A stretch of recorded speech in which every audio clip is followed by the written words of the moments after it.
தனம் தரும் கல்வி தரும் ஒரு நாளும் தளர்வரியா மனம் தரும் தெய்வ வடிவம் தரும் நெஞ்சில் வஞ்சமில்லா இனம் தரும் நல்லனை எல்லாம் தரும் அன்பர் என்பவருக்கே கணம் தரும் பூங்குழலால் அபிராமியின் கடை கண்களே.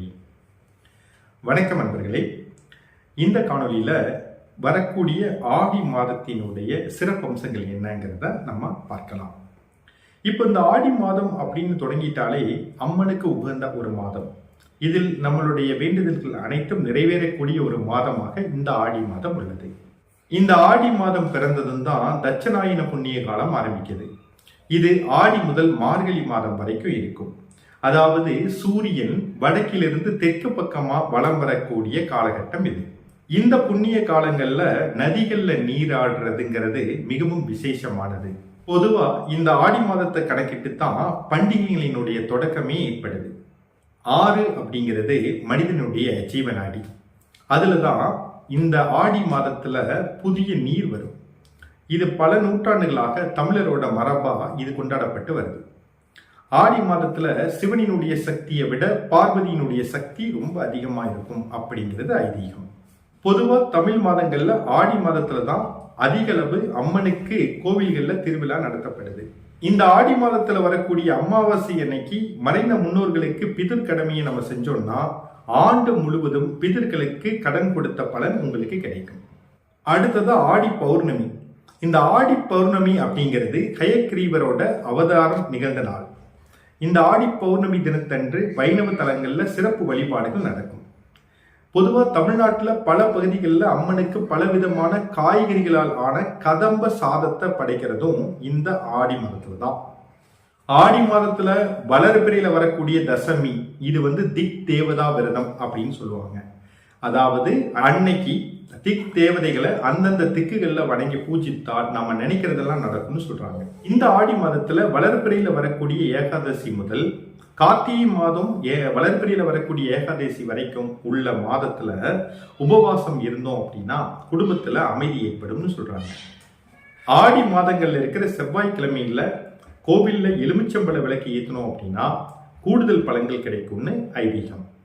ஆகையால எலுமிச்சம்பழ விளக்குகளை ஒருபோதும் நம்ம வீட்டில் ஏற்றக்கூடாது, கோவில்கள்ல தான் ஏற்றணும்.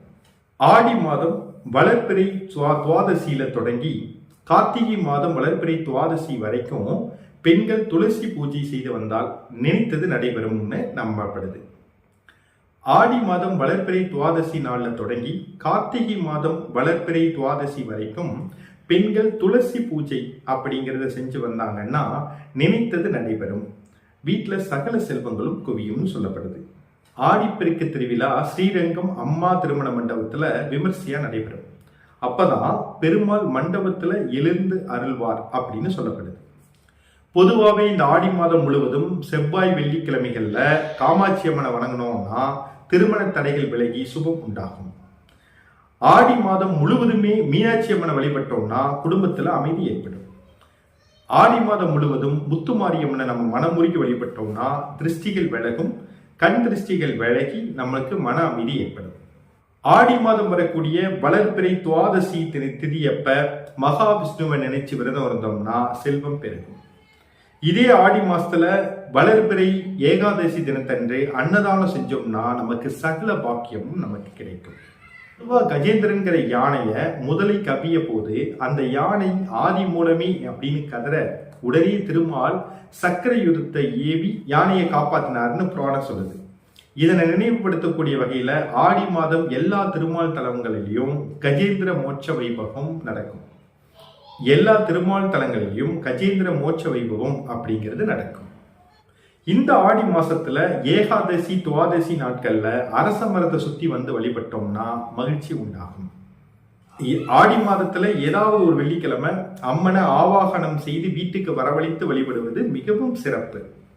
பொதுவாகவே இந்த ஆடி மாதம் குத்து விளக்க லட்சுமியா பாவித்து அலங்கரித்து வழிபடுதல் வேண்டும்.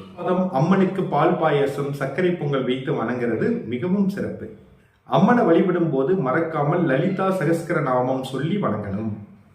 பொதுவாக இந்த ஆடி மாதம் வீட்டுல சிறப்பு பூஜைகள் செய்யறப்ப சின்ன பெண்களை அம்மனா பாவித்து உணவு கொடுத்து ரவிக்கை சீப்பு குங்குமச்சிமில் கண்ணாடி வளையல் தாம்பூலம் இதெல்லாம் கொடுத்து வணங்கணும்னா மிகவும் சிறப்பு. இந்த ஆடிப்பூரத்தன்னைக்கு தான் ஆண்டாள் பிறந்த நாள் அப்படிங்கிறது உங்களுக்கு நல்லா தெரியும். அன்று ஆண்டாளை வழிபட்டால் உங்களது எல்லா பிரார்த்தனையும் நிறைவேறும். இந்த ஆடி மாதம் அம்மனுக்கு சாற்றப்படக்கூடிய வளையல்களை பெண்கள் அணிந்து கொண்டாங்கன்னா திருமண பாக்கியம், குழந்தை பாக்கியம், சகல நலன்கள், நீங்காத செல்வம் எல்லாத்தையும் அவங்க பெறலாம். பொதுவாக ஆடி மாதத்தை பீட மாதம் அப்படிம்பாங்க. அப்படின்னா பீடத்துல இறைவனை வைத்து வழிபட வேண்டிய மாதம் அப்படிங்கிறது அதுக்கான அர்த்தம்.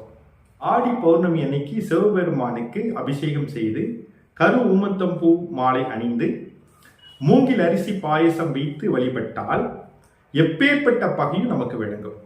பொதுவாகவே இந்த ஆடி மாதத்தை நம்ம வரவேற்போம். ஆடி மாதம் மிகவும் சிறப்பான மாதம். ஒவ்வொரு நாளும் இறைவனை கொண்டாடுவோம். இறைவனும் நம்மளை பார்க்கட்டும். நன்றி. மீண்டும் அடுத்த காணொலியில்